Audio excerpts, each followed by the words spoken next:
Lucas, capítulo 21. A oferta da viúva. Jesus olhou e viu os ricos colocando suas contribuições nas caixas de ofertas. Viu também uma viúva pobre colocar 2 pequeninas moedas de cobre e disse: Afirmo-lhes que esta viúva pobre colocou mais do que todos os outros. Todos esses deram do que lhes sobrava, mas ela, da sua pobreza, deu tudo o que possuía para viver. O sinal do fim dos tempos. Alguns dos seus discípulos estavam comentando como o templo era adornado com lindas pedras e dádivas dedicadas a Deus. Mas Jesus disse: Disso que vocês estão vendo, dias virão em que não ficará pedra sobre pedra, serão todas derrubadas. Mestre, perguntaram eles, quando acontecerão essas coisas? E qual será o sinal de que elas estão prestes a acontecer? Ele respondeu: Cuidado para não serem enganados, pois muitos virão em meu nome dizendo: Sou eu, e o tempo está próximo. Não os sigam. Quando ouvirem falar de guerras e rebeliões, não tenham medo. É necessário que primeiro aconteçam essas coisas, mas o fim não virá imediatamente. Então lhes disse: Nação se levantará contra nação e reino contra reino. Haverá grandes terremotos, fomes e pestes em vários lugares, e acontecimentos terríveis e grandes sinais provenientes do céu.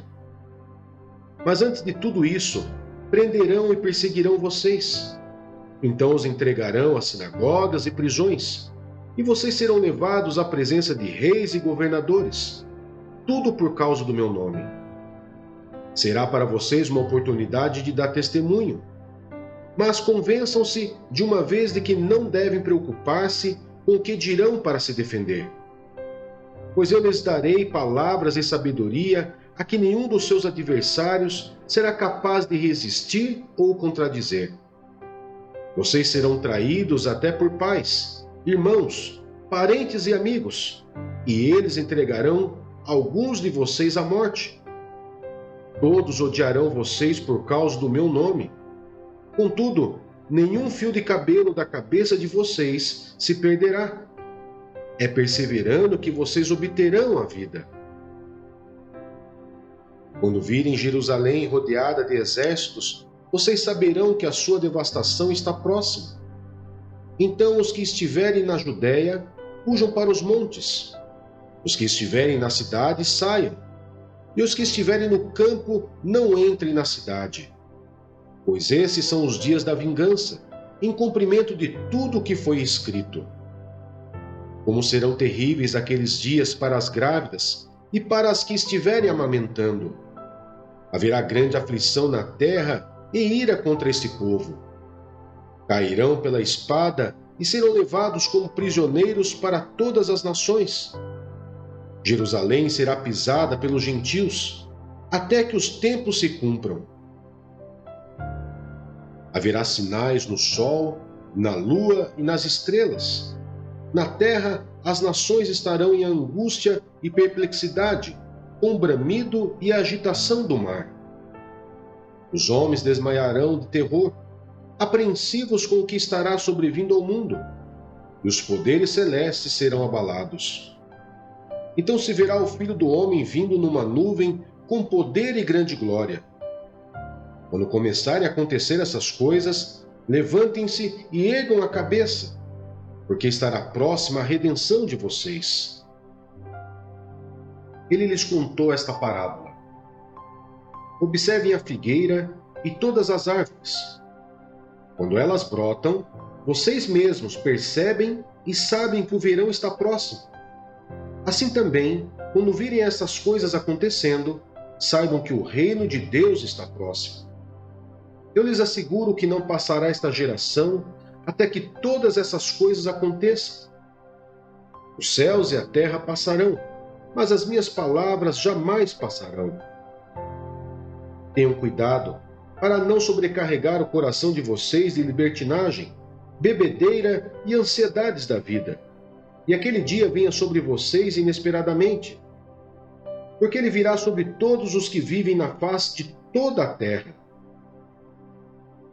Estejam sempre atentos e orem para que vocês possam escapar de tudo o que está para acontecer e estar em pé diante do Filho do Homem.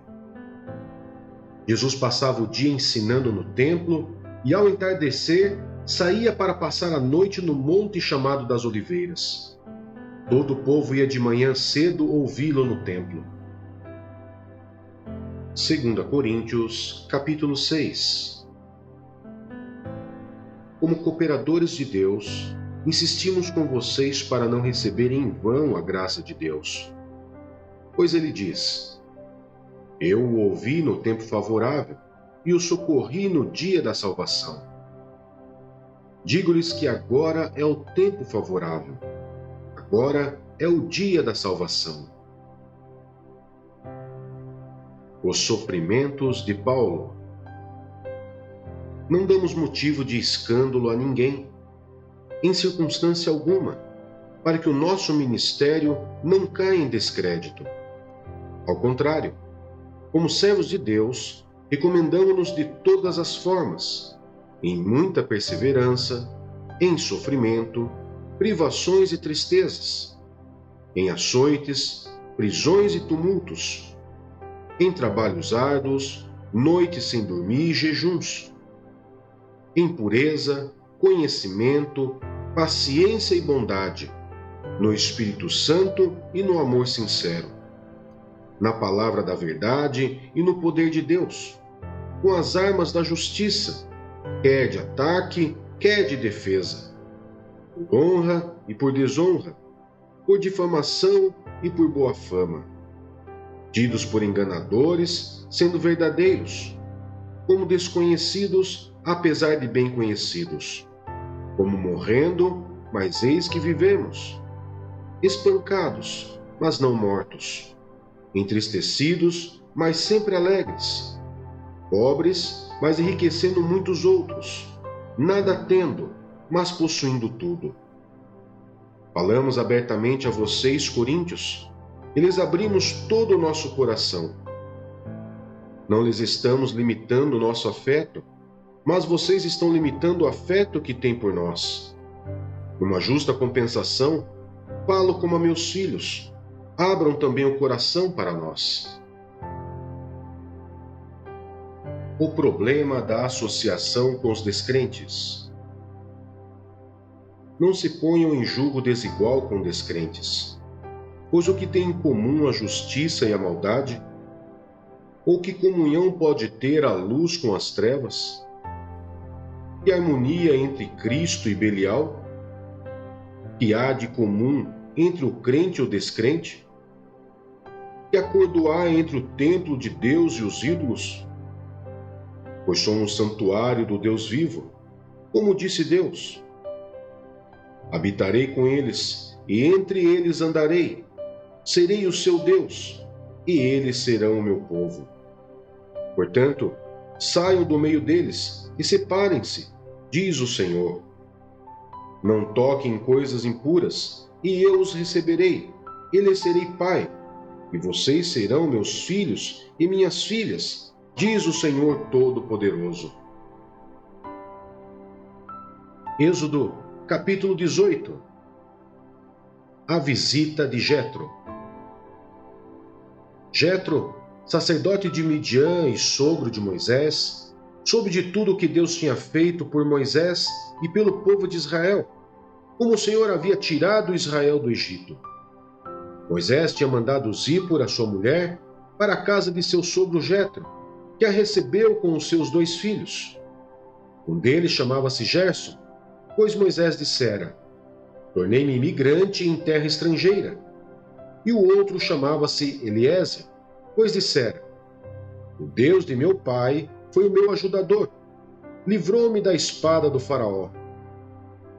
Jetro, sogro de Moisés, veio com os filhos e a mulher de Moisés encontrá-lo no deserto, onde estava acampado, perto do monte de Deus. E Jetro mandou dizer-lhe: Eu, seu sogro Jetro, estou indo encontrá-lo, e comigo vão sua mulher e seus 2 filhos. Então Moisés saiu ao encontro do sogro, curvou-se e beijou-o, trocando saudações, e depois entraram na tenda.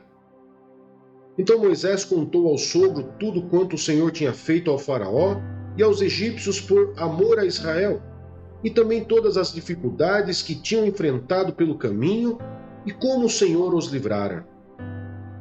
Jetro alegrou-se ao ouvir todas as coisas boas que o Senhor tinha feito a Israel, libertando-o das mãos dos egípcios.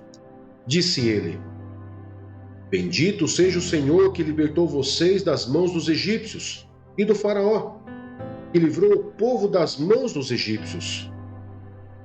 Agora sei que o Senhor é maior do que todos os outros deuses, pois ele os superou exatamente naquilo que se vangloriavam. Então Jetro, sogro de Moisés, ofereceu um holocausto e sacrifícios a Deus. E Arão veio com todas as autoridades de Israel para comerem com o sogro de Moisés na presença de Deus. O conselho de Jetro. No dia seguinte, Moisés assentou-se para julgar as questões do povo, e este permaneceu em pé diante dele, desde a manhã até o cair da tarde. Quando seu sogro viu tudo o que estava fazendo pelo povo, disse: O que é que você está fazendo? Por que só você se assenta para julgar, e todo este povo o espera em pé, desde a manhã até o cair da tarde? Moisés lhe respondeu: O povo me procura para que eu consulte a Deus. Toda vez que alguém tem uma questão, esta me é trazida, e eu decido entre as partes, e ensino-lhes os decretos e leis de Deus. Respondeu o sogro de Moisés: O que você está fazendo não é bom. Você e o seu povo ficarão esgotados, pois essa tarefa lhe é pesada demais. Você não pode executá-la sozinho. Agora, ouça-me. Eu lhe darei um conselho, e que Deus esteja com você. Seja você o representante do povo diante de Deus, e leve a Deus as suas questões.